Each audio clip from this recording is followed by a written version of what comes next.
कांग्रेस के वरिष्ठ नेता और दिग्विजय सिंह के भाई विधायक लक्ष्मण सिंह शुरू से ही अपनी निष्पक्ष राय रखने में माहिर है।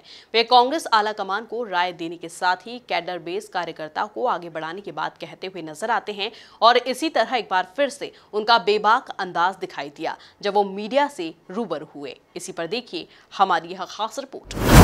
विधायक लक्ष्मण सिंह का दिखा बेबाक अंदाज, कांग्रेस आलाकमान को दी लक्ष्मण सिंह ने सलाह, कैडर बेस कार्यकर्ता को आगे बढ़ाने की कही बात। विधायक संजय शुक्ला के बयान पर बोले लक्ष्मण सिंह, हर कोई रख सकता है अपनी निष्पक्ष राय। लक्ष्मण सिंह कांग्रेस के वरिष्ठ नेता एवं दिग्विजय सिंह के भाई लक्ष्मण सिंह हमेशा अपने बयानों के चलते सुर्खियों में रहते हैं।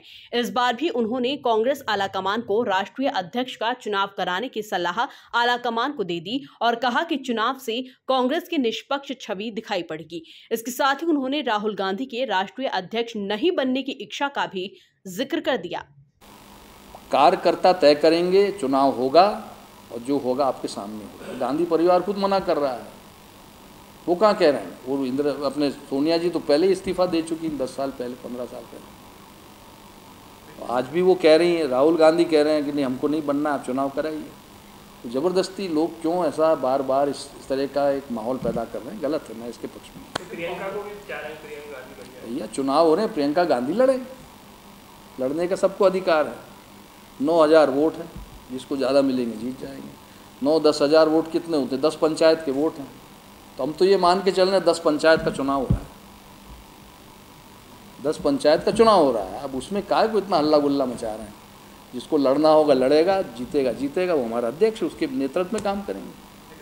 इस दौरान कांग्रेस विधायक लक्ष्मण सिंह से जब कूनो नेशनल पार्क में चीते छोड़ने की बात की गई तो उन्होंने कहा कि इससे वहां पल रहे तेंदुओं पर असर होगा। इसको लेकर इंतजाम अभी से करना होगा।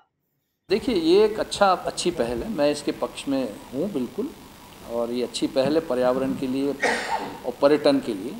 मेरा सिर्फ एक पॉइंट है, विश्व में जो नेशनल पार्क्स हैं वो बारिश के बाद खुलते हैं, क्योंकि बारिश में जानवरों का ब्रीडिंग सीजन होता है। ये एक अजीब संयोग रहा है कि इधर राशन घोटाला उठ निकला, इधर विधानसभा का सत्र था और एकदम बरसात में कूनो नेशनल पार्क को खोला गया जो पूरी तरह से गैर कानूनी है। प्रधानमंत्री आते हैं, क्लोज सीजन में नेशनल पार्क को खुलवाया जाता है, विधानसभा ख़त्म की जाती है और राशन घोटाले की कोई चर्चा नहीं होती। एक संयोग है, पर मुझे ऐसा लगता है कि इस राशन घोटाले को छुपाने के लिए, दबाने के लिए विधानसभा का सत्र जल्दी ख़त्म किया गया कि प्रधानमंत्री कूनो आ रहे हैं, चीते आ रहे हैं। तो चीते 2 महीने बाद भी आ सकते थे। अक्टूबर में आपका, नवंबर में पार्क खुल जाता है और आप नवंबर में लाइए चीते, 8 क्या 15 लाइए, 16 लाइए, कौन मना कर रहा है? लेकिन बारिश में ही चीते लाना क्यों? राशन घोटाला आया उसी टाइम चीते लाना क्यों? ये सवाल पैदा करता है। अब इसका है शिकार नहीं कर पाते बारिश में। नहीं, बारिश में एक तो उनको दौड़ने के लिए जो ज़मीन चाहिए वो तैयार नहीं होती, कीचड़ होता है।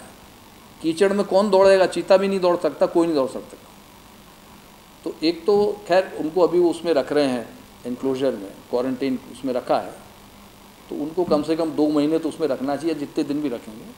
तो जब तक ज़मीन सख्त हो जाएगी तभी वो दौड़ पाएंगे। और चीता दौड़ता है 120-100 किलोमीटर की रफ्तार से, कुछ सेकंड तक उसकी स्पीड वो रहती है, हमेशा नहीं दौड़ता है वो इतनी स्पीड में।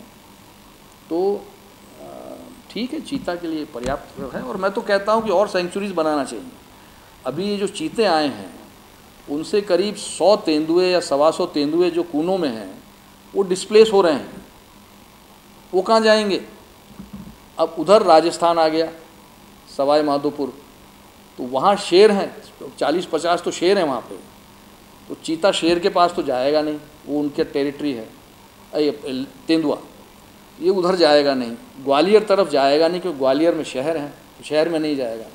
ये सारे के सारे हमारे तरफ आएंगे, गुना और इधर बमोरी तरफ, क्योंकि जंगल है। तो वहाँ मैं बरसों से मांग कर रहा हूँ कि राघोगढ़ की सेंचुरी बना दीजिए। तो ये चीते कम से कम वहाँ, ये तेंदुए जो हैं ये आके कम से कम वहाँ सुरक्षित रहेंगे, नहीं तो ये घरों में घुसेंगे। लोगों को खतरा होगा। तो इसके लिए अभी कोई विचार नहीं हो रहा है। मैंने CCF से चर्चा की है। बस चीते ला के छोड़ देने से आपकी जवाबदारी ख़त्म नहीं हो गई। वो 100-125 तेंदुए जो वहाँ से छोड़ेंगे एरिया, आपने उनको भगाया है बाड़े में से तेंदुओं को भगाया गया है। अब उनको भगा के क्या कहाँ जाएंगे, उनका भविष्य क्या होगा। तो इसलिए थोड़ी प्लानिंग इनको ये भी करना चाहिए, जो अभी नहीं हुई। वहीं जब लक्ष्मण सिंह ने विधायक संजय शुक्ला के PM मोदी की तारीफ करने पर सवाल किया तो उन्होंने सबकी निष्पक्ष राय होने की बात कह दी। संजय जी का अपना मत है। देखिए, हर व्यक्ति अपने आप में एक इंडिविजुअल है, कोई किसी का गुलाम नहीं है, न कोई किसी पार्टी का कोई गुलाम है। कार्यकर्ता है, सोच है, लेकिन आप किसी को बांध के नहीं रख सकते। आप अपने व्यवहार से जोड़ के रख सकते हैं, किसी को पार्टी की विचारधारा से जोड़ सकते हैं। पर कल से अगर कोई जाना चाहे तो आप उसको हाथ पकड़ के तो रोक नहीं सकते। पर मैं समझता हूँ संजय हमारे साथ रहेंगे और एक अच्छे काबिल नेता हैं, और इंदौर में मेरे ख्याल से उनकी सीट तो वो जीती जाएंगे। तो संजय को हम चाहेंगे, लेकिन आज के समय में आप किसी को डिक्टेट नहीं कर सकते। सबका अपना अपना सोचना है। हर व्यक्ति अपने आप में एक इंडिविजुअल है, उसका अपना व्यक्तित्व है। तो ये तो चलेगा राजनीति में। लेकिन नुकसान कांग्रेस को होता है। नुकसान होगा, फ़ायदा भी होता है, नुकसान भी होता है राजनीति में। इनके घोटालों से कांग्रेस को फ़ायदा हो रहा है, और किसी के जाने आने से पार्टी ख़त्म नहीं होती है। कोई जाता है तो उसकी जगह दूसरा ले लेता है। ऐसे बहुत सारे कार्यकर्ता हैं कांग्रेस में जिनको आज तक अवसर नहीं मिला, जो बैठे हैं, तो उनके लिए भी तो जगह खाली हो गई। किसी कंपनी में कोई नौकरी छोड़ के जाता है, दूसरा आ जाता है, कंपनी तो चलती है ना। तो इसी तरह पार्टी भी चलती है, और पार्टी चलती रहेगी। तो आना जाना तो लगा रहता है, उसमें कोई बात नहीं। हर पार्टी में होता है, भाजपा में होता है, कांग्रेस में होता है, और पार्टी में होता है। तो इससे कोई पार्टी में फर्क नहीं। इसी बीच काफी दिनों से सियासी गलियारों में कयास लगाए जा रहे थे कि विधायक जयवर्धन सिंह प्रदेश कांग्रेस के अध्यक्ष बनाए जा सकते हैं। इसको लेकर लक्ष्मण सिंह ने साफ कर दिया है कि आगामी चुनाव कमलनाथ के नेतृत्व में ही लड़े जाएंगे। जयवर्धन सिंह कहाँ कह रहे हैं कि मुझे कमान दे दो, कहीं कहाँ क्या। ये तो ऐसी कांग्रेस में मतभेद पैदा करने के लिए बातें होती हैं। जयवर्धन एक अच्छा मेहनत करने वाला बच्चा है, कर रहा है मेहनत। तो जयवर्धन ने किसी से नहीं कहा होगा, ये तो आप ही लोग कह रहे हो। तो इस तरह की बातें करके क्या है कि कांग्रेस में फिर और जो युवा हैं उनके उसमें फिर ये मतभेद पैदा होते हैं। दिस इज ये स्ट्रैटेजी होती है ऑपोजिशन की। तो हम लोग, जयवर्धन हो, हम हो, कोई भी हो, हम लोग सब कार्यकर्ता हैं, पार्टी को मजबूत करने के लिए काम कर रहे हैं। पर मैं फिर भी ये मानता हूँ कि किसी चेहरे से चुनाव नहीं जीता जाता है, कार्यकर्ता से जीता जाता है। आज शिवराज सिंह जीत रहे हैं तो कार्यकर्ताओं के बल पे जीत रहे हैं। लेकिन कमलनाथ जी के